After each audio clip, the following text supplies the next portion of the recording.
وہ ایک مورخ بھی تھے، روشن خیال اور باخبر عالم دین.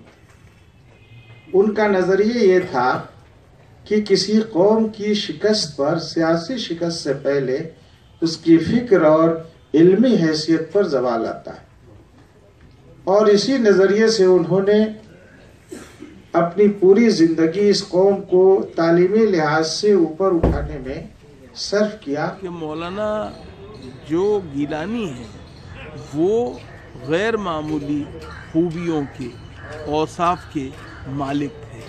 وہ ہمہ جہت اوصاف سے متصف تھے. ان کا کوئی ایک میدان نہیں تھا.